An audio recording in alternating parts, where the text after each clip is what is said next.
اللہ نے فجر کی نماز کی فضیلت کو بیان کیا. آگے اللہ فرماتے ہیں وَمِنَ اللَّيْلِ، یہ تو 5 نمازیں ہو گئیں، یہ تو ساری امت پہ فرض ہیں، لیکن رات کے کچھ حصے میں فَتَہَجَّدْ بِهِ کا مطلب اس حصے میں آپ نے تہجد پڑھنی ہے.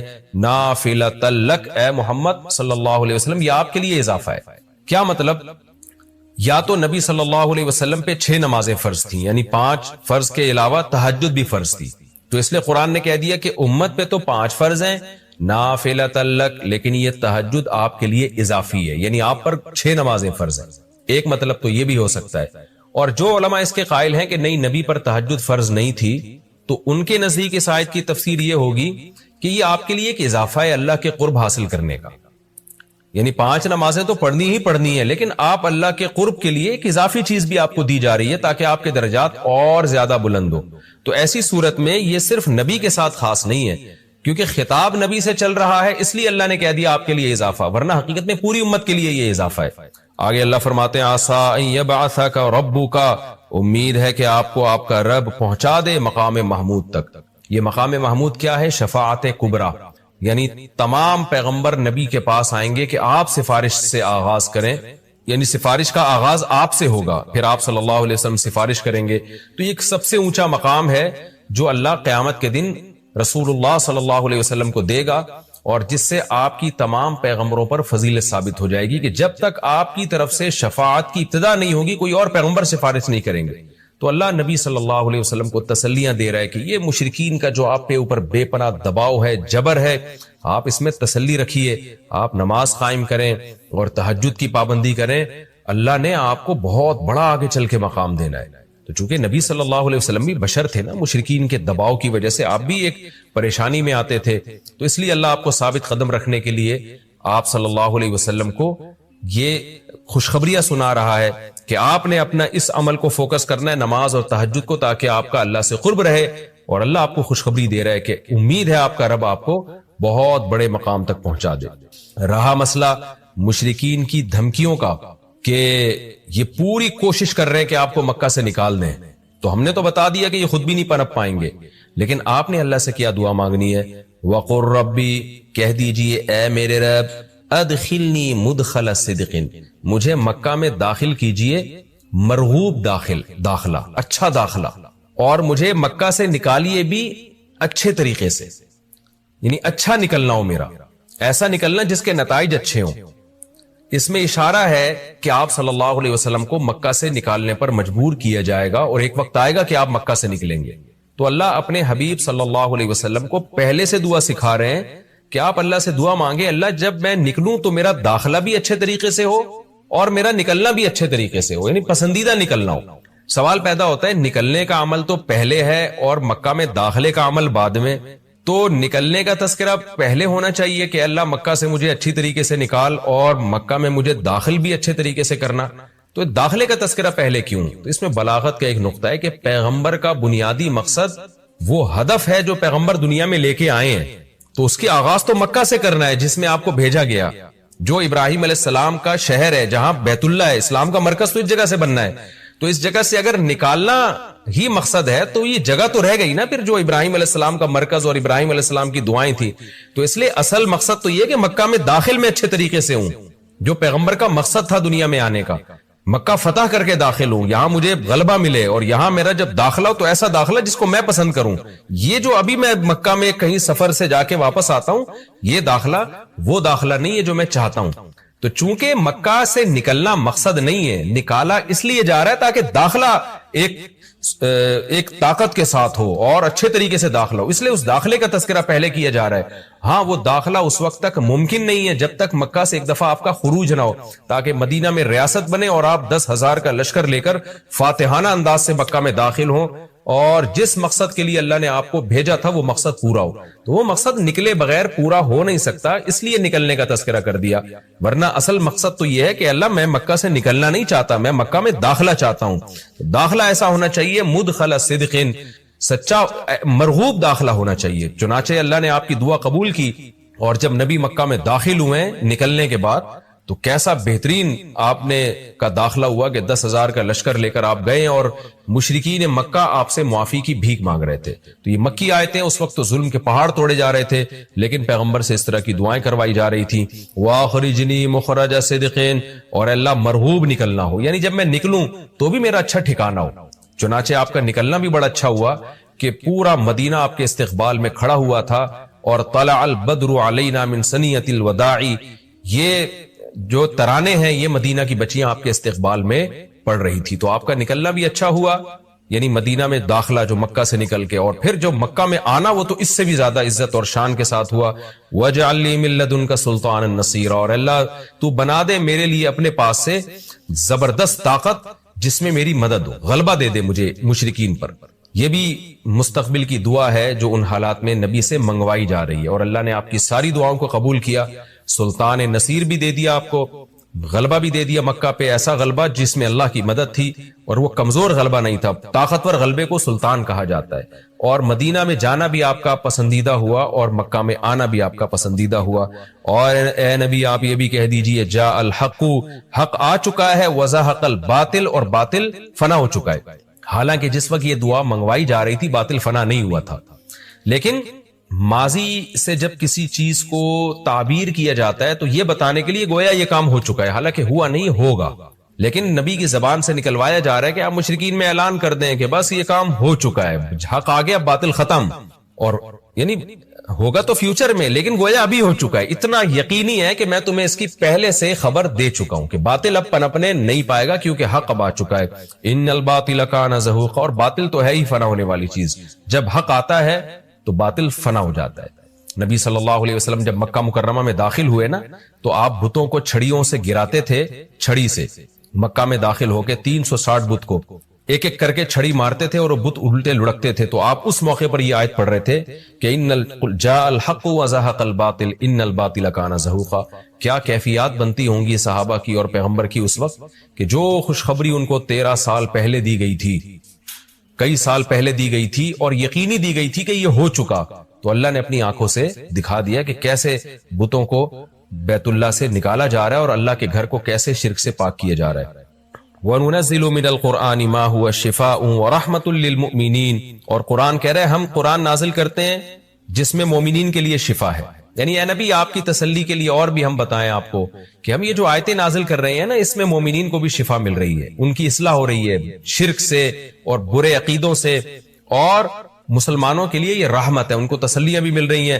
وَلَا يَزِيدُ الظَّالِمِينَ إِلَّا خَسَارًا، اور ظالمین کے خسارے میں اضافہ ہو رہا ہے، کیونکہ ظالمین اس پر عمل نہیں کر رہے، حجت تمام ہو رہی ہے. وَإِذَا نَمْنَا عَلَى الْإِنسَانِ أَعْرَضَ وَنَأَىٰ بِجَانِبِهِ، قرآن کہتے ہیں ہم جب انسان پر احسان کرتے ہیں تو وہ اعراض کرتا ہے اور اپنے پہلو کو ہٹا دیتا ہے. نعمت ملنے کے بعد بجائے اللہ کے قریب ہونے کے اللہ سے دور ہوتا ہے. وَإِذَا مَسَّهُ الشَّرُّ، اور جب انسان کو کوئی مصیبت پہنچتی ہے کان یئوسا، تو مایوس ہونے لگتا ہے. یعنی انسان کے بارے میں شکایت کی جا رہی ہے کہ اس کا اللہ پر ایمان نہیں ہے. پیغمبر کا مقصد ہے اللہ سے جوڑنا. تو یہ جو مشرکین ہیں جو اللہ کو نہیں مانتے، یہ خوشیوں میں بھی اللہ کو بھولتے ہیں اور غم میں بھی اللہ کو بھولتے ہیں، اسباب کو دیکھتے ہیں. لہذا جب اسباب کو آپ دیکھتے ہو اور پریشانی آتی ہے تو اسباب بتا رہے ہوتے ہیں، پریشانی دور نہیں ہو سکتی، تو مایوس ہونے لگتے ہیں، ڈپریشن میں جاتے ہیں.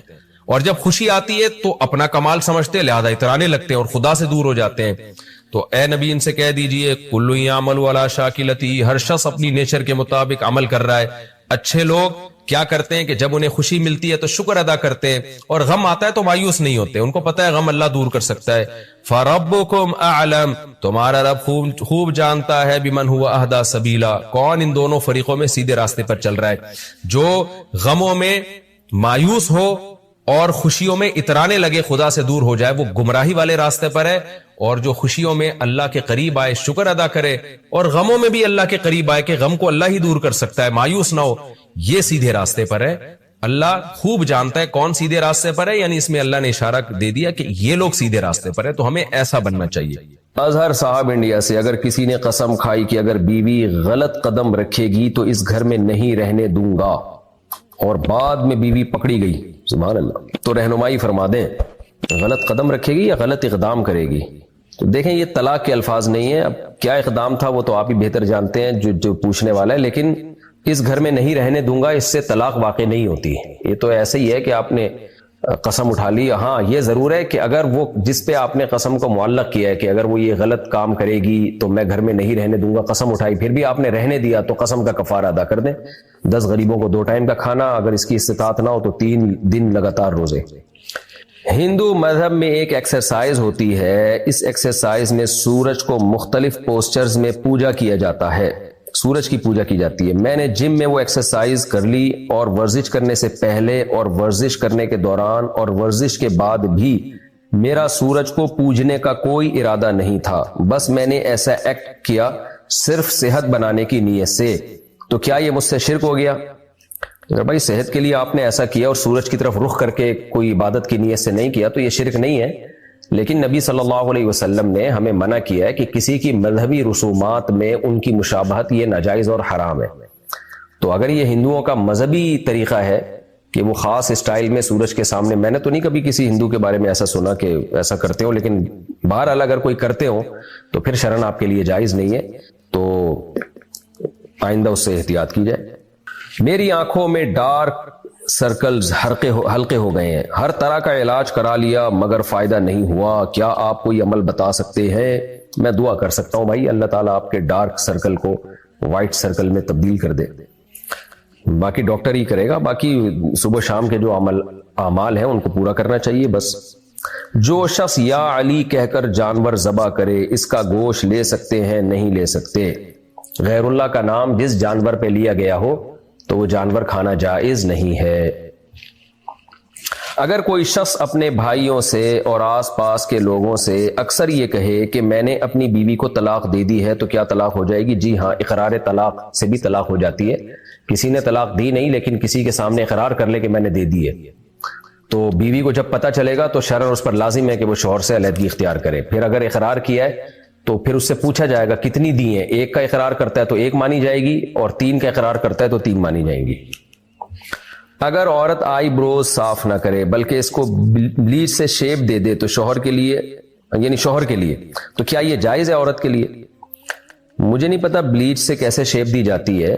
آئی بروز کو نوچنا تو ناجائز اور حرام ہے، البتہ کسی بھی طرح سے ان کو ایک شیپ دے دینا اس میں کوئی ناجائز کی کوئی اس کی دلیل نہیں ہمارے پاس. ہاں، بال نوچ کے اس کو باریک کر دینا یہ بہرحال ناجائز عمل ہے. کورٹ میرج کرنے والی لڑکی کا نکاح اس کے والدین جان بوجھ کر کہیں اور کرا رہے ہیں تو کیا یہ نکاح ہو جائے گا؟ کیا کورٹ میرج میں جج، وکیل اور گواہوں کا مسلمان ہونا ضروری ہے؟ دیکھیں، اگر کورٹ میرج ہوئی ہے تو نکاح ہو گیا ہے، اب اس لڑکی کا کہیں اور طلاق لیے بغیر نکاح نہیں کرا سکتے، چاہے جج غیر مسلم ہی کیوں نہ ہو، کیونکہ نکاح میں جج نہیں کراتا. اصل میں نکاح تو لڑکا لڑکی خود ایجاب و قبول کر کے کر رہے ہوتے ہیں، تو اس کو یہ نہیں کہیں گے کہ غیر مسلم یا مسلم، اس میں تو لڑکا لڑکی نے خود کیا ہے نا، وہ تو مسلم ہی ہے، تو اس میں جج کی حیثیت جج کی نہیں ہوتی بلکہ محض ایک وکیل کی حیثیت ہوتی ہے اس کی. البتہ گواہوں کا مسلمان ہونا ضروری ہے، تو اگر وہاں 2 گواہ مسلمان نہیں تھے تو پھر یہ نکاح نہیں ہوا. شکیل احمد انڈیا سے، میرا ہندو دوست مسلمان لڑکی سے فون پر بات کرتا ہے، میں لڑکا لڑکی دونوں کو سمجھا چکا ہوں، اب مجھے گناہ تو نہیں ہوگا؟ جب آپ سمجھا چکے ہیں تو آپ کی ذمہ داری پوری ہو گئی، آپ کو انشاءاللہ گناہ نہیں ہوگا. کتنے لوگ لڑکے لڑکی فون پہ بات کر رہے ہیں تو کیا سب کا گناہ آپ کو ہوگا؟ کیا ظاہر ہے آپ سے پوچھ کے تھوڑی کر رہے ہیں. عبد القدیر صاحب انڈیا سے، شوہر نے جھگڑے کے دوران بیوی کو طلاق کا اختیار دے دیا اور کہا کہ جیسے چاہو کر لو، طلاق بول دو، تو بیوی نے کہا کہ میں کیوں بولوں، تم خود کہہ دو. پھر بیوی نے کہا کہ مجھے تمہارے ساتھ نہیں رہنا، کیا طلاق واقع ہو گئی؟ یہ کہنا کہ مجھے تمہارے ساتھ نہیں رہنا اس سے طلاق واقع نہیں ہوئی ہے. اگر وہ طلاق کا جب اختیار دیا تو اپنے اوپر طلاق واقع کر دیتی تو طلاق واقع ہوتی. میرے شوہر مجھ پر بہت پابندیاں لگا رہے ہیں، مجھے اپنے کسی فیملی ممبرز کے ساتھ کہیں جانے کی اجازت نہیں ہے، یہاں تک کہ والدین کے ساتھ بھی گھومنے نہیں جانے دے رہے. میں بہت پریشان ہوں، آپ بتائیں کیا یہ صحیح ہے؟ دیکھیں، آپ کو تو میں یہی مشورہ دوں گا کہ جائز چیزوں میں شوہر کی بہرحال اطاعت کریں. آپ جس حد تک شوہر کی فرما برداری کر سکتی ہیں کریں، جتنی آپ میں استطاعت ہے. لیکن شوہر کو میں مشورہ دوں گا کہ بلا وجہ کی بیوی پہ پابندیاں لگانا یہ ٹھیک نہیں ہے. آپ کو جب اپنے ماں باپ کے ساتھ وہ جا رہی ہے تو کل آپ کی بھی بیٹیاں بڑی ہوں گی اور وہ چاہیں گی ہم اپنے فادر کے ساتھ کہیں جائیں یا والدہ کے ساتھ کہیں جائیں، تو آپ سوچیں کہ اگر آپ کا داماد پابندیاں لگانا شروع کر دے کہ نہیں ابا کے ساتھ بھی نہیں جا سکتی تو آپ پہ کیا گزرے گی. تو نبی صلی اللہ علیہ وسلم کی حدیث ہے استوصوا بالنساء خیرا، آپ نے حجۃ الوداع کے موقع پہ فرمایا کہ عورتوں کے بارے میں میری وصیت قبول کرو، ان کے ساتھ اچھا سلوک کرو، اچھے سلوک کی وصیت قبول کرو۔ وصیت کا لفظ بہت تاکید سے جب کوئی آرڈر دیا جاتا ہے تو وصیت کا لفظ استعمال ہوتا ہے۔ تو اس طرح کی بلا وجہ کی پابندیاں لگانا بالکل مناسب نہیں ہے۔ اپنے والدین کے ساتھ جا رہی ہے تو جانے دیں، اور اگر کوئی معقول وجہ ہے تو پھر وہ بیوی کو بتا دیں بھائی مجھے جانے پہ کوئی اعتراض نہیں، لیکن اس میں یہ فسادات ہیں، کوئی معقول ہو۔ بعض لوگ بلا وجہ کے وہمی شکی ہوتے ہیں اور خام خواہ میں جو ہے نا اپنی زندگی بھی مصیبت بنائی بھی ہوتی ہے، دوسرے کی بھی زندگی مصیبت بنائی بھی ہوتی ہے۔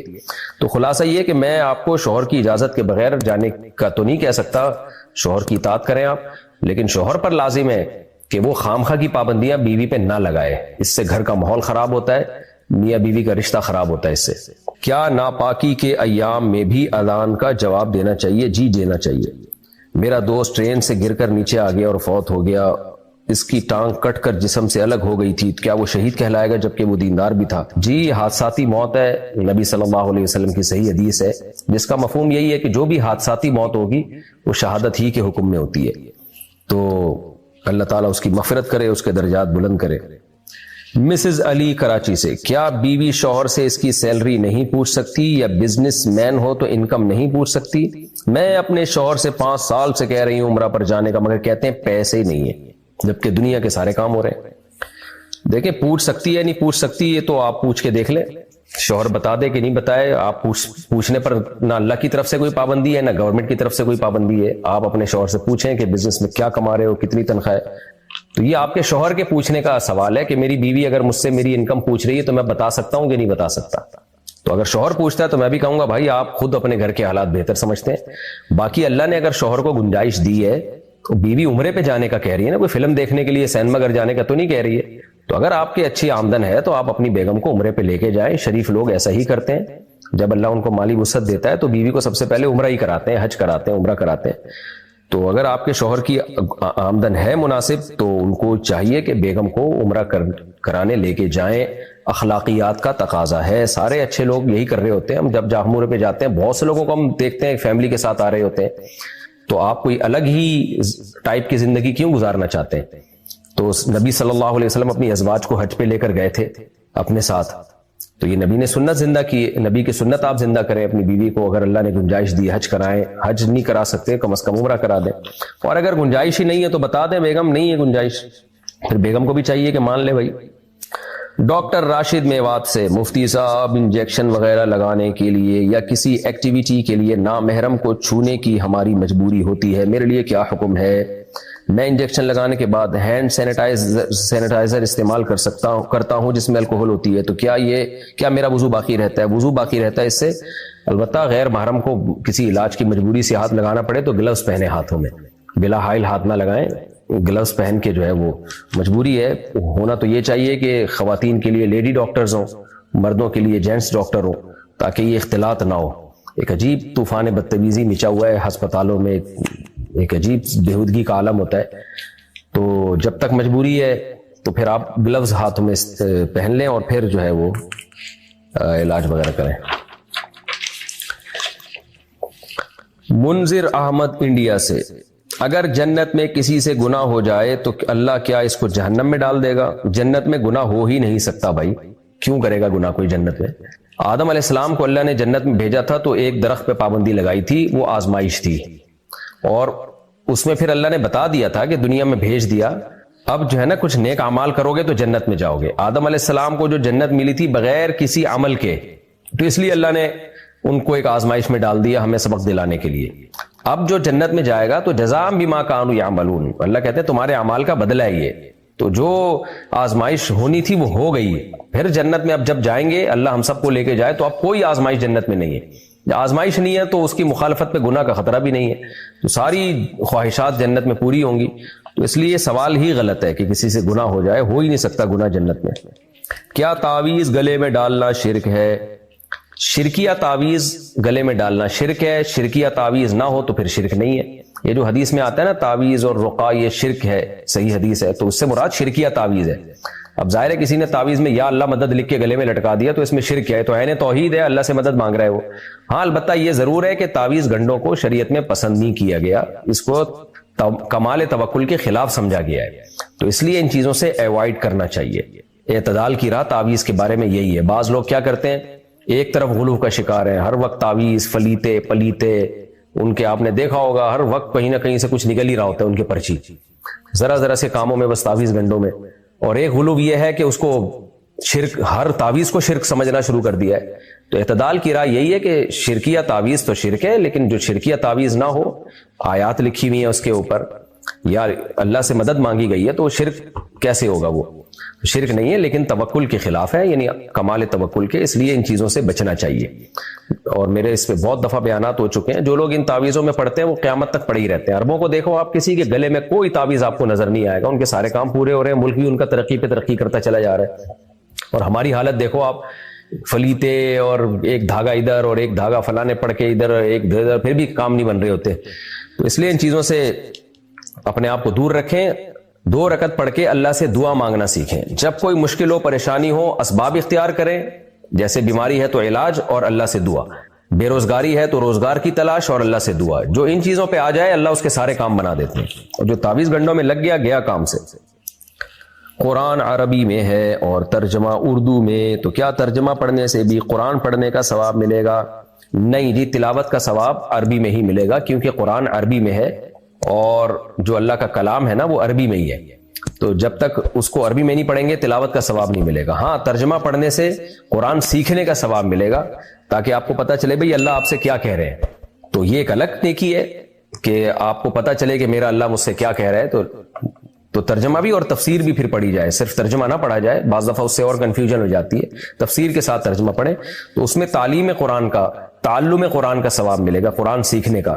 لیکن جو تلاوت کا ثواب ہے وہ جب تک عربی میں تلاوت نہیں کریں گے وہ تلاوت کا ثواب نہیں ملتا۔ معذور بچے کیوں پیدا ہوتے ہیں، اس کے پیچھے کیا مقصد ہے؟ دیکھیں اللہ تعالیٰ کا نظام ہے، اللہ اپنی قدرت دکھاتا ہے، آزمائش، دنیا جو ہے دارالامتحان ہے، تو بعض دفعہ اللہ معذور بچہ پیدا کر دیتا ہے ماں باپ کے لیے کہ آزمائش ہے کہ اس کو پالو اور جنت کماؤ۔ تو دنیا تو امتحان کی جگہ ہے نا، تو یہاں ساری خواہشات تھوڑی پوری ہوں گی۔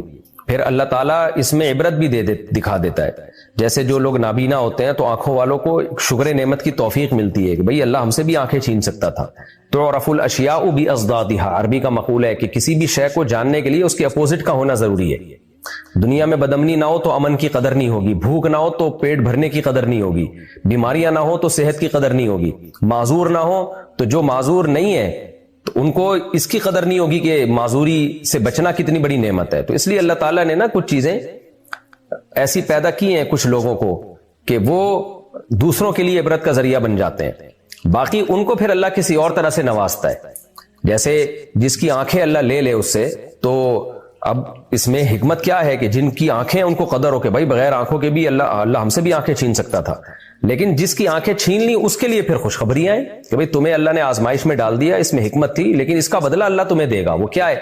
نبی صلی اللہ علیہ وسلم نے فرمایا اذا ابتلیت عبدی بحبیبتیہ فصبر عوضتہ منہما الجنہ، صحیح بخاری کی حدیث ہے، فرمایا جب میں اپنے کسی محبوب بندے سے اس کی محبوب چیزیں چھینتا ہوں، یعنی آنکھیں چھین لیتا ہوں، وہ صبر کر لے تو اس صبر کا بدلہ میرے پاس جنت کے علاوہ کچھ بھی نہیں ہے۔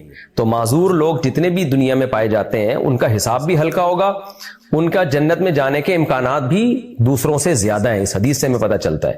لیکن یہ اللہ نے دوسروں کے لیے آزمائش بنا دی کہ بھئی دیکھو تاکہ تم بھی ڈر کے رہو۔ قل ارأيتم ان اخذ الله سمعكم وابصاركم وختم على قلوبكم من اله غیر اللہ، اللہ کہتے ہیں اللہ چاہے تم سے بھی تمہاری آنکھیں اور تمہاری سماعت چھین لے۔ تو یہ جو معذور پیدا ہوتے ہیں نا، اس میں یہ حکمت ہے کہ جو معذور نہیں ہے وہ اللہ کی نعمت کی قدر کریں، اور معذوروں کے لیے یہ آزمائش ہے کہ ان کا حساب کم ہوگا، ان کے جنت میں جانے کے امکانات زیادہ ہیں اگر وہ اس معذوری پہ صبر کرتے ہیں۔ مشت زنی کر لی تو 40 دن تک نماز قبول نہیں ہوتی، کیا یہ بات صحیح ہے؟ نہیں، یہ صحیح نہیں ہے، باقی یہ عمل حرام ہے، ناجائز ہے، گناہ ہے، البتہ اس سے نماز کا کوئی تعلق نہیں ہے۔ توبہ کرنی چاہیے، نکاح جلدی کرنا چاہیے تاکہ ان اخلاقی برائیوں سے جان چھوٹے۔ عثمان لیاقت رحیم یار خان سے کون کون سے کام والدین کی نافرمانی میں آتے ہیں اور کون سے کام سے ہم فرمانبردار بنیں گے اور کون سے کام بد اخلاقی والے اور کون سے کام با اخلاق؟ پورا معاشرتی علوم کا ایم اے اسلامیات کا پرچہ آپ نے میرے سامنے لا کے رکھ دیا ہے۔ بھائی جتنی والدین کی خدمت کر سکتے ہیں کریں، اور جائز چیزوں میں والدین کی اطاعت لازم ہے، البتہ کچھ چیزیں بنیادی حقوق میں سے ہیں ان میں والدین کی اطاعت لازم نہیں ہے، کر لے تو ثواب ملے گا، نہ کریں تو گناہ نہیں ہے۔ جیسے آپ نے نکاح کرنا ہے تو والدین آپ کو نکاح سے نہیں روک سکتے، اور آپ نے جو ہے پڑھائی کرنی ہے، والدین کہہ رہے نہیں بزنس ہی کرو، تو آپ شرعاً آپ کو اختیار ہے آپ پڑھائی کریں، یا والدین فورس کرنے بزنس کرنا ہے، آپ کہہ رہے نہیں میں نے ڈاکٹر بننا ہے، تو اس میں بھی شریعت نے آپ کو رائٹ دیا بھئی آپ ڈاکٹر بن جاؤ۔ آپ نے کہیں تجارتی سفر کرنا ہے، ماں باپ کہہ رہے نہیں کرنا سفر، تو شریعت نے آپ کو رائٹ دیا آپ سفر کر سکتے ہیں، بشرطے کہ ماں باپ کو نقصان نہ ہو رہا ہو۔ تو کچھ چیزیں انسان کے بنیادی حقوق میں سے ہیں، وہ اللہ نے اسلام نے سب کو دی ہیں، اس میں اگر والدین کی مان لیتے ہیں تو ثواب ملے گا، نہیں مانتے تو گناہ نہیں ملتا، کیونکہ والدین کی بھی ایک حقوق کی ایک لمٹ اللہ نے رکھی ہے۔ لیکن آپ اس لمٹ کو دیکھے بغیر بس آپ پوری کوشش کریں ہر طرح سے ماں باپ کو خوش رکھیں۔ اسلام میں اس سے زیادہ، اس سے بڑی عبادت کوئی نہیں ہے حقوق العباد میں، کہ ماں باپ آپ کے آپ سے خوش رہیں۔ عبد الاحد علی گڑھ سے، بعض علماء صدقہ فطر کو فرض کہتے ہیں، بعض واجب، اس اختلاف کے بارے میں بتا دیں، اور فرض واجب میں کیا فرق ہے یہ بھی بتا دیں۔ دیکھیں فرض کا مطلب بھی ضروری، واجب کا مطلب بھی ضروری، یہ ایک فقہی اصطلاح ہے کہ فقہاء نے جب دیکھا کہ جن چیزوں کا لازم ہونا ظنی دلیل سے ثابت ہے تو ان کو فقہاء نے واجب کا لفظ دے دیا، اور جن چیزوں کا لازم ہونا یقینی اور قطعی دلیل سے ثابت ہے، تواتر سے ثابت ہے، ان کو فقہاء نے فرض کہہ دیا۔ اس کی مثال ایسے جیسے 5 نمازیں فرض ہیں، تو یہ بالکل اتنی واضح، اس پر پوری امت کا اتفاق ہے، تو اس لیے اس کو فرض سے تعبیر کیا۔ لیکن جو وطر کی نماز ہے، حدیث سے ہمیں پتہ چلتا ہے کہ نبی صلی اللہ علیہ وسلم نے فرمایا کہ ان اللہ زادکم صلاۃ الا وہی الوتر، اللہ نے ایک اور نماز کا اضافہ کیا اور وہ وطر ہے، من لم یوتر فلیس منا، جو وطر نہیں پڑھتا ہم میں سے نہیں ہے۔ تو اس سے پتہ چلتا ہے وطر بھی ضروری ہے، لیکن اتنے ضروری نہیں ہے جتنے 5 نمازیں فرض ہیں۔ وطر کے واجب ہونے میں یعنی لازم ہونے میں علماء کا اختلاف ہے، تو اس اختلاف کی وجہ سے اور دلائل اتنے مضبوط نہیں ہے جتنے 5 نمازوں کے فرض ہونے پہ، تو اس لیے فقہاء نے وطر کو فرض کہنے کے بجائے واجب کا نام دے دیا۔ تو یہ ٹرم ہے، اصطلاح ہے کہ شریعت میں کون سی چیز کس درجے کی ہے، اس میں فرق کرنے کے لیے حضرات فقہاء نے نام الگ الگ دے دیے کہ بھئی یہ فرض ہے یہ واجب ہے، تو لازم دونوں ہی ہیں۔ تو صدقہ فطر کو بھی واجب اس لیے کہا کہ بھئی زکوٰۃ کی طرح لازم نہیں ہے، کیونکہ زکوٰۃ پہ تو قرآن کی بہت ساری آیتیں احادیث، اس سے پتہ چلتا ہے یہ تو قطعی درجے میں لازم ہے آپ کے اوپر۔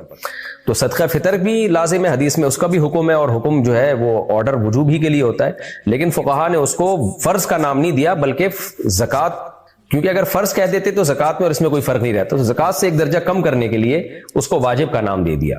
باقی ہے صدقہ فطر بھی ضروری اور زکوٰۃ بھی ضروری ہے۔ اگر نکاح کے وقت جو حق مہر، جیب خرچ اور گھر طے ہوا تھا وہ شوہر نہ دے تو عورت کو کیا کرنا چاہیے؟ کہ اللہ پہ چھوڑ دینا چاہیے، کیونکہ بار بار مطالبہ کرنے پر جھگڑا ہوتا ہے۔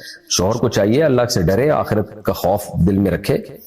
نبی صلی اللہ علیہ وسلم نے معاہدوں کی خلاف ورزی پر کتنی وعیدیں سنائی ہیں، اور قرآن میں تو عورت کے ساتھ جو آپ کے مالی معاہدے ہوئے ہیں ان کی بہت زیادہ تاکید ہے کہ ان معاہدوں کو پورا کیا جائے۔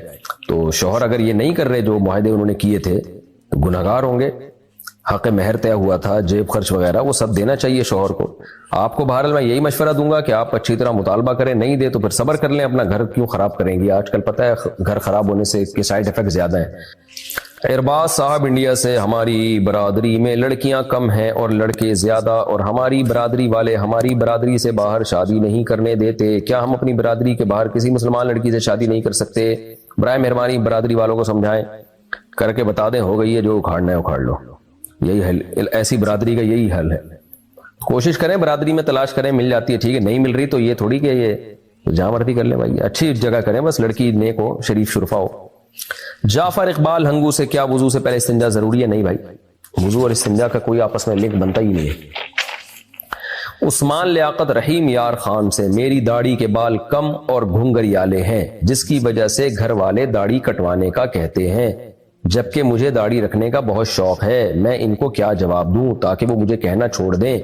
آپ کو میرے بھائی شوق نہ بھی ہو تو داڑھی رکھنا پڑے گی، آپ کو داڑھی رکھنا شریعت میں لازم ہے، تو ایک مٹھی تک کم از کم رکھیں اور گھر والوں کی بات نہ مانیں۔ لا طاعۃ لمخلوق فی معصیۃ الخالق، اللہ کی نافرمانی میں مخلوق کی اطاعت جائز نہیں ہے۔ خاتون نے پوچھا ہے، میں مہندی لگاتی ہوں تو اس میں ہندو لوگ اپنے بھگوان کی تصویر بنانے کا کہتے ہیں، تو کیا میں مہندی سے بھگوان کی تصویر بنا سکتی ہوں؟ نہیں بنا سکتی۔ محمد شاکر انڈیا سے، میں جانوروں کے ہسپتال میں ہوتا ہوں، اللہ خیر کرے، اکثر کتے کپڑوں سے ٹچ ہو جاتے ہیں اور کبھی کپڑوں پر زبان بھی لگا دیتے ہیں، تو کیا ان کپڑوں میں نماز پڑھ سکتا ہوں؟ کتے کا جو تھوک ہے وہ ناپاک ہوتا ہے، خود کتا ناپاک نہیں ہوتا، تو کتا آپ کے کپڑوں سے جتنا بھی ٹچ ہو جائے اس سے کوئی فرق نہیں پڑتا، لیکن اگر وہ آپ کے کپڑوں سے زبان لگائے گا تو پھر وہ جگہ پر دھونا لازم ہے۔ اگر وضو کرنے کے بعد دودھ پیتے بچے نے پیشاب کر دیا تو کیا دوبارہ وضو کرنا پڑے گا؟ نہیں جی، پیشاب بچے نے کیا ہے تو وضو آپ کو کیوں کرنا پڑے گا؟ ہاں، وہ جگہ دھو لیں جہاں پیشاب لگا ہوا ہے۔ کیا مسلمان کافر ہونے کے بعد تجدید ایمان کے بغیر دوبارہ مسلمان ہو سکتا ہے؟ کافر ہونے کے بعد تو تجدید ایمان ضروری ہے نا، تو ایسے کیسے مسلمان ہوگا؟ دوبارہ سے اس کو توبہ بھی کرے اور کلمہ بھی پڑھے پھر مسلمان ہوگا۔ ڈاکٹر نے مادہ منویہ مانگا چیک اپ کے لیے تو کس طرح نکال کر دیں؟ بعض دفعہ ڈاکٹر اسپم کوالٹی چیک کرنے کے لیے منی کا ٹیسٹ کرتے ہیں، تو اس میں اکثر وہ یہ کہہ دیتے ہیں کہ ہاتھ کے ذریعے آپ یہ کام کریں اور بوتل میں اس جو ہے نا اسپم لا کے دیں، تو یہ جائز نہیں ہے۔ میرڈ آدمی بیوی ہی سے اپنی خواہش پوری کر سکتا ہے، اس کے علاوہ کوئی بھی راستہ حلال نہیں ہے۔ اس کا طریقہ یہی ہے کہ اپنی زوجہ سے وہ کانٹیکٹ کرے اور پھر اس میں جو اسپم ہے وہ ڈاکٹر کو لا کے بوتل پکڑا دے، یا جو بھی وہ اس کو دیتے ہیں، یعنی ہینڈ سے، ہاتھ سے یہ ٹھیک نہیں ہے۔ سنت مؤکدہ اور غیر مؤکدہ میں کیا فرق ہے، اور فرض اور واجب میں کیا فرق ہے؟ تفصیل سے بتا دیں۔ سنت مؤکدہ اور غیر مؤکدہ میں فرق یہ ہے کہ کچھ سنتیں ایسی ہیں جو نبی نے ہمیشہ پابندی سے پڑھی ہیں اور نماز فرائض کے ساتھ ہی پڑھی ہیں، لہذا وہ ایک درجے میں فرائض ہی کا حصہ ہیں، فرائض ہی کی تکمیل کے لیے، تو وہ کنٹینیو کی ہیں، تو ان کو چھوڑنا ٹھیک نہیں ہے، جائز عمل نہیں ہے۔ کبھی کبھار چھوڑ جائے تو ٹھیک ہے، لیکن اس کو چھوڑنے کی عادت بنا لینا یہ جائز نہیں ہے۔ نبی صلی اللہ علیہ وسلم نے فرمایا کہ جو میری سنت سے اعراض کرے گا وہ مجھ سے نہیں ہے، تو اس سنت میں فرائض واجبات بھی داخل ہیں، سنت مؤکدہ بھی داخل ہے۔ جیسے کچھ نماز کے اندر کی سنتیں ہوتی ہیں نا، اب آپ چاہیں تو نماز ایسے شروع کریں، سورہ فاتحہ سے شروع کرا، سورت پڑھی آپ نے اور رکوع میں گئے، ایک تسبیح پڑھ لی تو نماز تو پھر بھی ادا ہو جائے گی، لیکن یہ پراپر وے والی نماز نہیں ہے۔ اس کی مثال ایسے ہے جیسے فجر کی نماز میں اگر کوئی روزانہ امام نماز پڑھائے، پہلی رکعت میں انا اعطیناک الکوثر پڑھے، دوسری میں قل واللہ احد پڑھے، تو نماز تو ادا ہو جائے گی، لیکن یہ طریقہ سنت مؤکدہ کے خلاف ہے۔ وجہ اس کی ہے کہ نبی نے فجر کی نماز جب بھی پڑھائی ہے تو آپ صلی اللہ علیہ وسلم سوائے سفر کے آپ لمبی قرات کیا کرتے تھے، تو اب فجر میں لمبی قرات کرنا واجب تو نہیں ہے۔ اگر ہم کہیں واجب ہے تو اس کا مطلب نہیں کریں گے تو نماز ہی نہیں ہوگی، نماز لوٹانی پڑے گی، اور اگر ہم کہیں کہ عام سنتوں کی طرح سنت ہے تو اس کا مطلب پھر یہ ہوا کہ اگر امام روزانہ انا اعطیناک الکوثر پڑھے، قل واللہ احد پڑھے تو بھی ٹھیک ہے، نہیں بھائی نہیں۔ تو اس لیے فقہاء نے اس کے ایک ٹرم ایجاد کی کہ بھئی اس کو ہم کہیں گے سنت مؤکدہ، ہے تو سنت لیکن عام سنتوں کی طرح نہیں ہے، مؤکد ہے۔ آپ نے فجر کی 2 رکعتوں میں امام نے طول دینا ہے، لمبی پڑھنی ہے اس کو۔ تو اسی طرح نبی صلی اللہ علیہ وسلم نے جو نماز کے اندر کی سنتیں ایسے باہر کی بھی ہیں۔ اب فجر کے 2 فرض سے پہلے آپ نے ہمیشہ 2 سنت پڑھی ہے، ظہر کے 4 فرض سے پہلے 4 سنت اور بعد میں 2 سنت، مغرب کے بعد 2 سنت، عشاء کے بعد 2 سنت، تو اس لیے فقہاء نے ان سنتوں کو سنت مؤکدہ کا نام دے دیا، اور ہمیشہ یہ فرائض کے ساتھ ہی پڑھی ہیں۔ تو یہ فرائض کا اس لحاظ سے حصہ ہے کہ فرائض کی تکمیل کے لیے، تو جیسے فجر کی 2 فرضوں کو آپ نے لمبا کیا ہے تو وہ بھی ایک لحاظ سے فرض کا حصہ، فجر کی نماز کا حصہ بن گئی ہیں کہ بھائی فجر کی 2 رکعتیں لمبی ہوں گی، تو ایسے ہی فجر کی 2 رکعتوں سے پہلے 2 رکعتیں الگ سے ہوں گی، ظہر کی 4 رکعتوں سے پہلے 4 رکعتیں الگ سے ہوں گی، تو یہ اس لحاظ سے نماز کا حصہ ہے۔ یہ میں اتنی ڈیٹیل میں اس لیے بیان کر رہا ہوں کہ آج بعض اسکالرز نے سنت مؤکدہ ہی کا انکار کر دیا کہ سنت مؤکدہ کچھ ہوتی نہیں ہے، تو یہ تو پوری دین کی بنیادیں آپ ہلا کے رکھ دو گے۔ تو اس لیے سنت مؤکدہ بھی پابندی سے پڑھنا لازم ہے، کبھی کبھار چھوٹ جائے تو ایک الگ، جیسے فجر کی 2 رکعتیں آپ کبھی اگر مختصر پڑھ لو، کوئی جلدی ہے، کوئی مسئلہ ہے تو ٹھیک ہے، اس میں کوئی حرج نہیں ہے کبھی کبھار، لیکن نارملی فجر کی 2 رکعتیں لمبی ہی پڑھنی پڑیں گی۔ امام پر یہ ہے کہ وہ لمبی نمازیں پڑھائے فجر کی 2 رکعتیں، اور تبھی امام لوگ ایسا نہیں کرتے کہ سورہ اخلاص پڑھ رہے ہو، وہ لوگ مقتدی بھی کھڑے ہو جائیں گے، بھائی یہ فجر اتنی مختصر کیوں کر دی آپ نے؟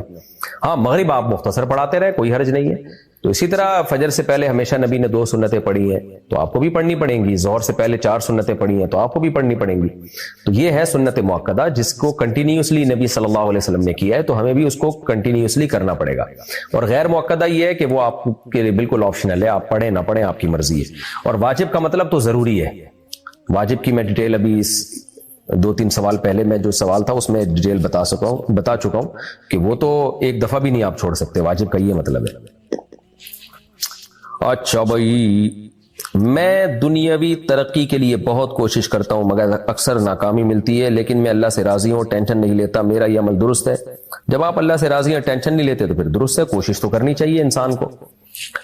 سالم نعمانی بنارس انڈیا سے، اگر کوئی مسلمان مندر جا کر صرف شوق میں ماتھے پر ٹیکا لگوا لے تو کیا اس کا نکاح ٹوٹ جائے گا؟ اگر وہ بت کے سامنے جھکائے باقاعدہ تو پھر شوق میں بھی جھکائے تو بھی یہ کفر ہے، تو اس کا نکاح ٹوٹ جائے گا، کافر ہو جائے گا۔ اور اگر صرف ٹیکا لگوایا جا کے تو یہ بھی حرام اور ناجائز ہے، کیونکہ نبی صلی اللہ علیہ وسلم نے کسی قوم کی مشابہت سے منع کیا ہے، تو مذہبی رسوم میں آپ مشابہت اختیار نہیں کر سکتے۔ تو باقی ٹیکا لگوانے سے نیت کیا تھی؟ تو اگر صرف شو کے لیے لگوایا تو ناجائز اور حرام ہے، نکاح نہیں ٹوٹے گا اس سے۔ لیکن اگر آپ کی نیت عبادت کی تھی، اب مجھے نہیں پتا ہندوؤں میں ٹیکے کا کانسیپٹ ہے کیا، اتنا تو پتا ہے کہ ان کا ایک مذہبی شعار ہے یہ مندر میں جا کے ٹیکا لگوانا۔ اب وہ عبادت کی نیت سے کرتے ہیں یا کیا کرتے ہیں یہ ڈیٹیل میرے علم میں ہے نہیں۔ بہرحال کسی بت کے سامنے اگر آپ جھک گئے تو عبادت کی نیت نہ بھی ہو تو بھی کافر ہی کہلاؤ گے آپ، کیونکہ کسی جو ہے نا، اس پہ فقہاء نے بڑی بحث کی ہے، احکام القرآن میں اس پہ بڑی بحث ہے کہ بت کے سامنے اگر آپ جھکتے ہو تو آپ کا عمل شریعت پھر اس کو عبادت ہی قرار دیتی ہے۔ ہاں جان کا خوف ہو اگر تو ایک الگ بات ہے، جان کا جب تک خوف نہیں ہے تو کسی بت کے سامنے سجدہ کرنے کو تعظیم نہیں قرار دیا جائے گا، سجدہ عبادت ہی کا قرار دیا جائے گا اور اس میں کافر ہو جائے گا انسان۔ نارملی ٹیکا لگوانے سے کافر نہیں ہوگا لیکن گناہگار ہوگا، آپ توبہ استغفار کریں۔ نماز ٹوٹ گئی چکر آنے کی وجہ سے تو گناہ تو نہیں ملے گا؟ نہیں ملے گا بھائی۔ اگر کھڑے ہو کر پیشاب کریں اور پانی سے استنجا کریں تو کیا استنجا ہو جائے گا؟ جی ہو جائے گا استنجا، لیکن کھڑے ہو کر بلا ضرورت پیشاب کرنا بہت برا عمل ہے، کوئی مجبوری ہو تو جائز ہے، کوئی حرج نہیں ہے۔ شیخ انس انڈیا سے، نماز میں کتنا ہل جل کر سکتے ہیں؟ عمل کثیر کتنا عمل ہوتا ہے؟ نماز میں ہل جل بالکل بھی نہ کریں، شدید مجبوری ہو تو ایک ہاتھ سے اگر ایک عمل ہو سکتا ہے تو دو ہاتھ استعمال نہ کریں، جیسے کہیں خارش ہو رہی ہے تو ایک ہاتھ کیا، خارش کر لی، ختم ہو گیا بس۔ باقی اس میں اختلاف ہے کہ کتنا عمل عمل کثیر کہلائے گا۔ بعض حضرات نے کہا جلی 3 دفعہ اگر آپ نے حرکت کر لی ہے تو یہ عمل کثیر ہے، لیکن دلیل کے لحاظ سے راجح قول یہ ہے کہ اتنی حرکت کر لی کہ کوئی نووارث شخص آئے تو اس کو دیکھنے میں لگے کہ آپ نماز پڑھ ہی نہیں رہے ہو، تو پھر یہ عمل عمل کثیر کہلائے گا اور اس سے نماز چھوڑ جائے گی۔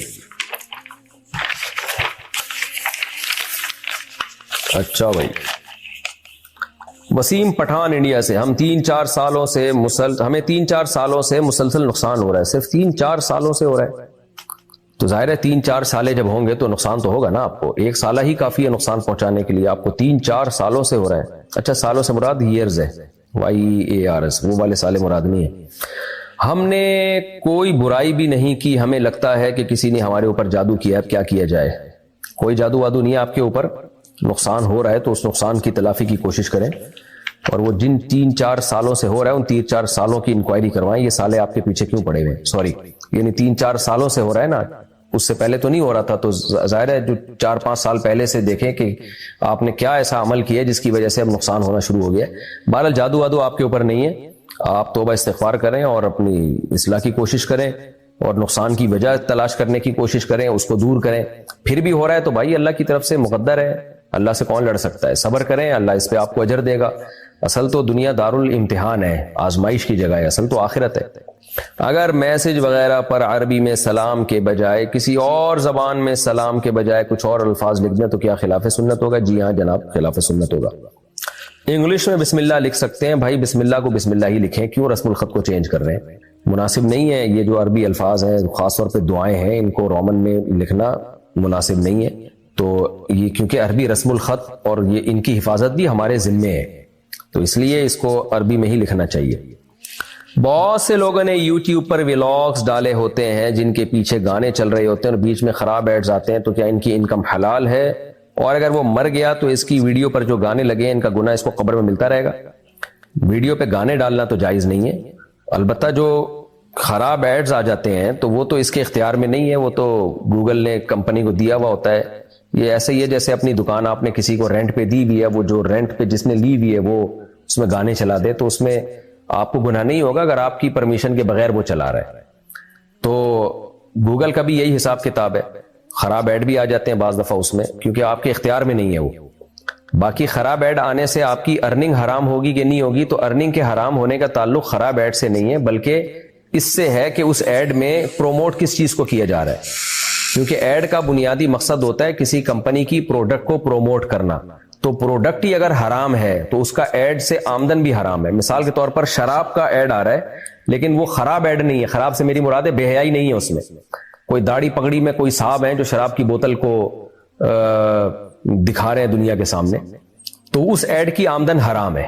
وجہ اس کی ہے کہ شراب کو پروموٹ کرنے کی آمدن مل رہی ہے آپ کو, اور اگر جو پروڈکٹ ہے وہ حرام پروڈکٹ نہیں ہے, وہ جائز پروڈکٹ ہے, لیکن اس کو پیش کرنے والی کوئی بےہودہ سی لڑکی ہے, اس کی ڈریسنگ بھی ادھوری ہے. مثال کے طور پر کوئی کھجور کا ایڈ آ رہا ہے لیکن, یا کوئی شیمپو کا ایڈ آ رہا ہے لیکن اس کو کوئی لڑکی جو ہے وہ بےہودہ لباس میں آ کے اس ایڈ میں آ رہی ہے, تو اس ایڈ کی آمدن حلال اس لیے ہوگی کہ آمدن آپ کو اس لڑکی دکھانے کی نہیں دی جا رہی, آمدن جو دی جا رہی ہے اس پروڈکٹ کو پروموٹ کرنے کی.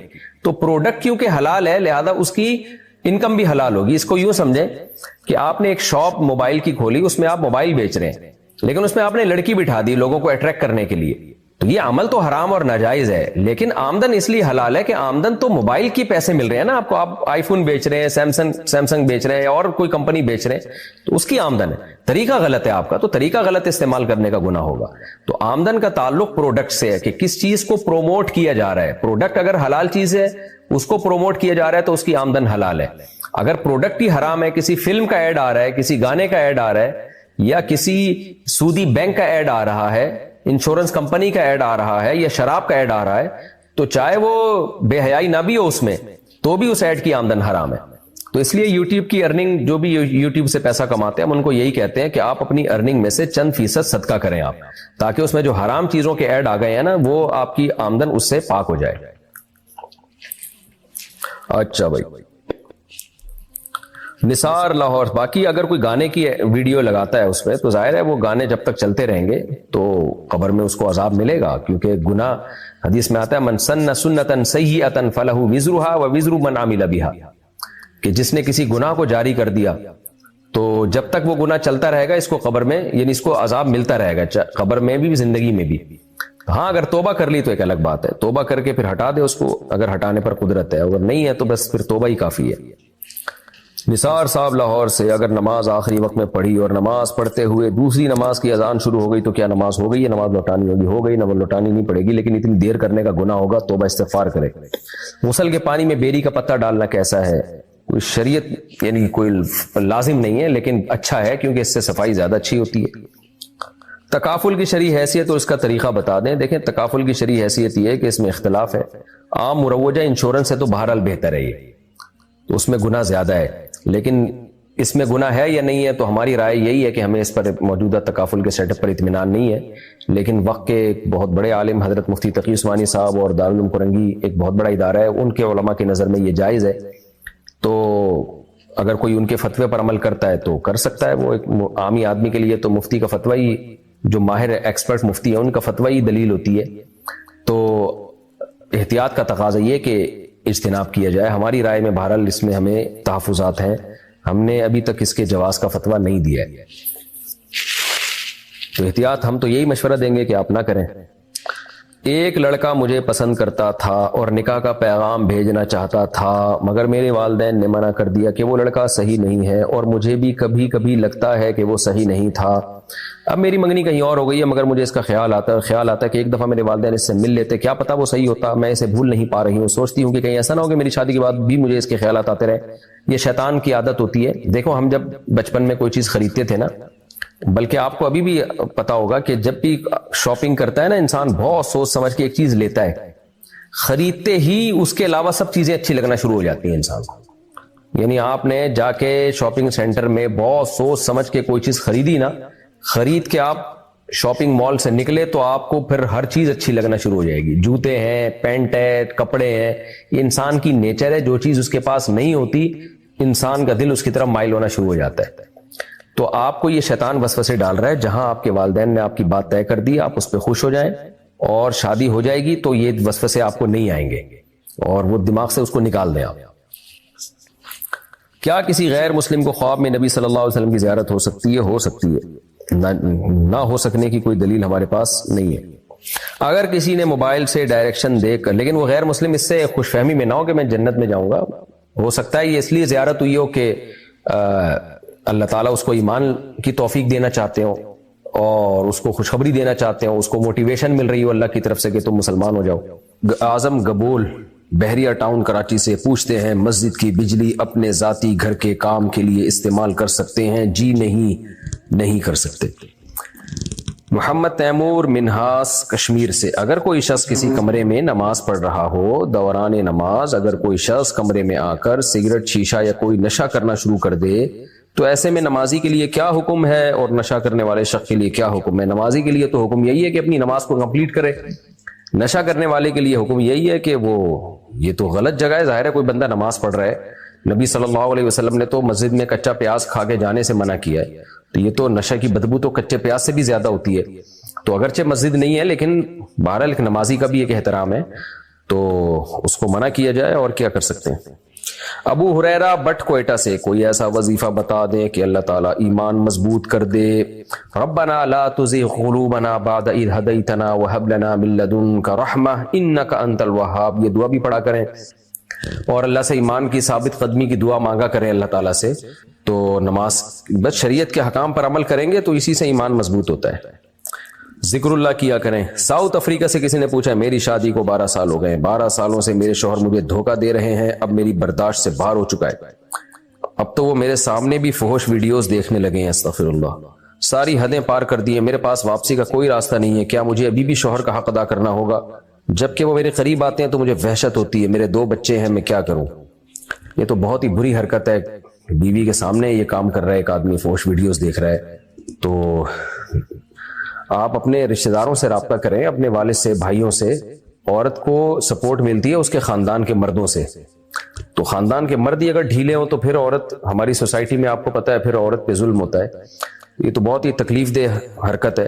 اصولی طور پر تو ایسی صورت میں شوہر سے علیحدگی لینی چاہیے، جو آپ کے سامنے اس کام کو کرتے ہوئے اس کو شرم نہیں آ رہی ہے، اتنی کھلے عام ایک جرم کر رہا ہے وہ تو، اور اس سے خطرہ ہوتا ہے کہ عورت بھی گناہ میں نہ پڑ جائے کہیں، تو اصولی طور پر تو یہی ہے کہ ایسے میاں سے علیحدگی لینی چاہیے، لیکن آج کل مسئلہ یہ ہے کہ خواتین کا علیحدگی لینے کے بعد زیادہ بڑے مسائل کھڑے ہونے کا خطرہ ہوتا ہے کہ دوبارہ شادی اچھی جگہ ہو نہ ہو، بچے نہ رول جائیں کہیں، تو میں اب اس بارے میں آپ کو کچھ مشورہ نہیں دے سکتا جب تک کسی کے پورے حالات سامنے نہ ہو، کیسے مشورہ دے انسان، تو آپ خود ہی نمٹیں اس کیس سے، اپنے رشتہ داروں کو بیچ میں ڈالیں، یہی کہہ سکتا ہوں میں۔ باقی بیسک حقوق اگر وہ آپ کے ادا کر رہا ہے تو آپ کو بھی اس کے بیسک حقوق ادا کرنے پڑیں گے، تو یہی ہے۔ باقی محبت اور ایک جو شوہر سے ایک محبت کا تعلق ہوتا ہے وہ تو اختیار میں نہیں ہے، اور ظاہر ہے اس ٹائپ کے شوہر سے عورت کہاں محبت کرے گی؟ اللہ تعالیٰ ہدایت دے آپ کے شوہر کو، میں دعا ہی کر سکتا ہوں۔ یقینی طور پر کوئی مشورہ دینا میرے لیے ممکن اس وقت تک نہیں ہے جب تک کسی کے پورے حالات سامنے نہ ہو، تو آپ اپنے خاندان کے مردوں کو بیچ میں ڈالیں۔ پاکستان سے کسی نے پوچھا ہے، بچپن میں جبکہ اس وقت میں بہت چھوٹا تھا، اپنے دوست کے ساتھ مل کر ایک بلی کے بچے کو کنویں میں گرایا تھا اور اس وقت ہماری سمجھ میں کچھ نہیں آیا، اس کے لیے ہمیں کیا کرنا چاہیے؟ دیکھیے، جانور پہ ظلم کرنا بھی گناہ ہے، اب خیر ہو گیا، اب اس کی تلافی تو ہو نہیں سکتی، جو ہونا تھا ہو گیا، تو بس توبہ استغفار کریں اور بہتر ہے کچھ صدقہ خیرات کر دیں۔ کسی یعنی مخلوق پر احسان کیا جائے، ایک مخلوق پہ ظلم کیا ہے تو اب ظاہر ہے مخلوق پر احسان کریں، اس کی تلافی کے طور پر یہی تلافی ہو سکتی ہے۔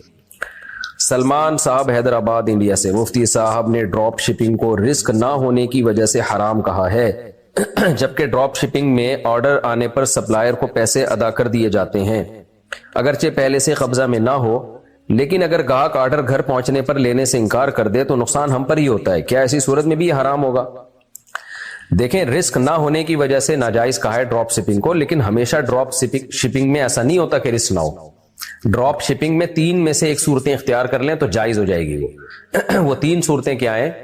ایک صورت تو یہ ہے کہ آپ نے کمپنی سے مال خریدا، اپنے قبضے میں یا اپنے نمائندے کے قبضے میں لیا، اور پھر کسٹمر کو آفر کیا آپ نے کہ ہاں بھائی یہ ہم سے خریدتے ہو کہ نہیں خریدتے ہو، تو وہ کسٹمر اگر خریدتا ہے تو چونکہ رسک آپ اٹھا چکے ہو، وہ چیز اگر ضائع ہو گئی تو آپ کا نقصان ہوگا، تو ایسی صورت میں یہ بالکل بے غبار طریقہ ہے، یہ جائز ہے۔ یعنی ایک چیز خریدی اپنے یا اپنے نمائندے کے قبضے میں دی تو رسک خود بخود ٹرانسفر ہو گیا جب قبضے میں آ گئی نا، لیکن خریدنے کا عمل ہو کہ آپ نے کمپنی سے خود خریدی ہو، اپنے لیے خریدی ہو، پھر آگے آپ اس کو بیچیں۔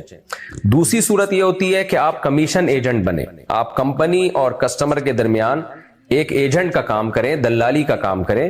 اس صورت میں آپ کمپنی کو واضح لفظوں میں بتائیں گے کہ ہم آپ کی چیز بیچ رہے ہیں، یہ ہماری نہیں ہے، آپ کی چیزیں ہم بیچ رہے ہیں، اس دوران جب ڈیلیوری کے دوران یہ چیز ضائع ہو گئی، یہاں سے وہاں لے جاتے ہوئے بیچ میں کہیں ضائع ہو گئی، چور نے چھین لی، تو آپ کا نقصان ہے، ہمارا نقصان نہیں ہے، تو پھر یہ سودا آپ کے لیے جائز ہوگا، کیونکہ آپ نے خریدی نہیں ہے، آپ وکیل بن کے بیچ رہے ہیں، تو وکیل کو نقصان نہیں ہوتا شریعت میں، نقصان موکل کا ہوتا ہے، جس کمپنی نے آپ کو نمائندہ بنایا ہے۔ تو یہ کمپنی کو صاف لفظوں میں آپ کو بتانا پڑے گا، کیونکہ اس میں دو نمبر ہی نہیں کہ کوئی اس میں کنفیوژن نہیں ہونی چاہیے۔ تیسری صورت ڈراپ شپنگ کی یہ ہوتی ہے کہ آپ کسٹمر کو بیچے نہیں، بیچنے کا وعدہ کر لیں۔ آپ کمپنی سے یعنی کسٹمر سے کہیں کہ بھائی یہ چیز ہے میں آپ کو بیچوں گا، ابھی بیچی نہیں ہے میں نے، وہ اگر مان لیتا ہے ٹھیک ہے جی میں خریدوں گا، تو پھر آپ کمپنی سے خریدیں اپنے لیے، اور پھر آپ اس کو آفر کریں، ہاں بھائی تم نے وعدہ کیا تھا کہ تم اس سے خریدو گے، تو خریدتے ہوگے نہیں خریدتے، تو اس کے گھر لے جائیں آپ اس چیز کو اور کہیں بھائی تمہیں رائٹ ہے، تم چاہو تو خرید لو، چاہو تو واپس کر دو۔ اگر وہ واپس کر دے تو پھر وہ چیز آپ کی ہے، کمپنی کی نہیں ہے، یہ خوب سمجھ لیں، کیونکہ آپ کمپنی سے آلریڈی خرید چکے ہیں۔ تو یہ سب چیزیں ہوتی نہیں ہیں، صرف فارمیلٹی پوری کی جا رہی ہوتی ہے، اس لیے اس میں پھر ناجائز عنصر شامل ہو جاتا ہے۔ تو یہ تین طریقوں میں سے ایک طریقہ آپ کو اختیار کرنا پڑے گا، اور ایک طریقہ یہ بھی ہو سکتا ہے، چوتھا طریقہ، کہ آپ کسٹمر سے کہیں کہ میں تمہاری طرف سے خریدنے کا ایجنٹ بن جاتا ہوں، میں تمہارے لیے چیز خریدوں گا، تمہیں اگر یہ ہم نے انٹرنیٹ پہ تمہیں ایک چیز دکھا دی ہے، تمہیں اچھی لگ رہی ہے، تو میں تمہارے لیے کمپنی سے خرید کے لے کر آتا ہوں۔ تو ایسی صورت میں آپ کسٹمر کی طرف سے ایجنٹ ہوں گے۔ اس صورت میں جب آپ کمپنی سے خریدیں گے تو یوں سمجھا جائے گا آپ نے چونکہ کسٹمر کے لیے خریدا ہے، تو کسٹمر اس کا مالک بن گیا ہے آپ کے قبضہ کرتے ہی۔ اس دوران چیز بیچ میں ضائع ہو گئی تو پھر کمپنی کا نقصان نہیں ہوگا، اس کسٹمر کا نقصان ہوگا۔ تو یہ طریقے ہیں اس کے ڈراپ شپنگ کے جواز کے۔ اس کے علاوہ جو طریقے آج کل مارکیٹ میں چل رہے ہیں وہ ٹھیک نہیں ہے۔ ہوتا ہے مارکیٹ میں جو چل رہا ہے وہ یہ چل رہا ہے کہ آپ کسٹمر کو چیز دکھاتے ہیں، ابھی وہ چیز آپ کی ملکیت میں نہیں ہے، اور کسٹمر کو وہ چیز بیچ دیتے ہیں، کسٹمر خرید لیتا ہے، پھر آپ کمپنی سے وہ چیز خریدتے ہیں اور پھر آپ ڈیلیور کرتے ہیں کسٹمر کو۔ تو کسٹمر کی مرضی ہے لے یا نہ لے لے تو ٹھیک ہے، آپ کو آپ کا کمیشن یعنی آپ کو پروفٹ مل جاتا ہے، حالانکہ وہ پروفٹ آپ کے لیے حلال نہیں ہوتا، کیونکہ نبی صلی اللہ علیہ وسلم کی صحیح حدیث ہے کہ جو چیز تمہارے پاس ہے ہی نہیں تم آگے بیچ نہیں سکتے، آپ نے پہلے ہی بیچ دی اس کو، تو جب آپ کے قبضے میں ہی نہیں تھی، آپ کی ملکیت میں ہی نہیں تھی، آپ نے کیسے بیچ دیا اس کو آگے؟ تو یہ طریقہ جو آج کل چل رہا ہے یہ ٹھیک نہیں ہے۔ اس کو اس طرح سے میں نے اس پہ تفصیلی کلپ ریکارڈ کروایا، اگر یہ سمجھ نہ آیا ہو تو آپ دوبارہ جا کے وہ تفصیلی کلپ دیکھ سکتے ہیں، اس میں آپ کو دوبارہ پتہ چل جائے گا کیا کرنا ہے۔ اچھا بھائی، محمد اسد اقبال ملتان سے، میں نے ایک لڑکی کو رشتہ بھیجا تو ان کی فیملی نے کسی مفتی یا پیر سے پوچھا شادی کے بارے میں، تو ان صاحب نے بتایا کہ شادی کے بعد ان دونوں کے درمیان لڑائیاں ہوں گی، جس کی وجہ سے لڑکی کی فیملی نے منع کر دیا، اور ایک وجہ یہ بھی بتائی کہ آپ بلوچ ہیں اور ہم پنجابی فیملی سے ہیں۔ تو پیر صاحب نے جو پہلے سے بتا دیا، تو کیا ایسا بتایا جا سکتا ہے؟ میرا اپنا بزنس ہے، میں الحمدللہ بہت اچھی میری آمدن ہے، میرے ابو ریٹائرڈ گورنمنٹ ملازم ہیں، رہنمائی فرمائیے کہ مجھے کیا کرنا چاہیے۔ اس پیر صاحب نے جہالت کی ہے، اور وہ جو مفتی صاحب ہیں وہ مفتی بھی نہیں ہے، آج کل ہر آدمی کے نام کے ساتھ مفتی لگا ہوا ہے، مفتی یہ چیزیں بتا ہی نہیں سکتا۔ تو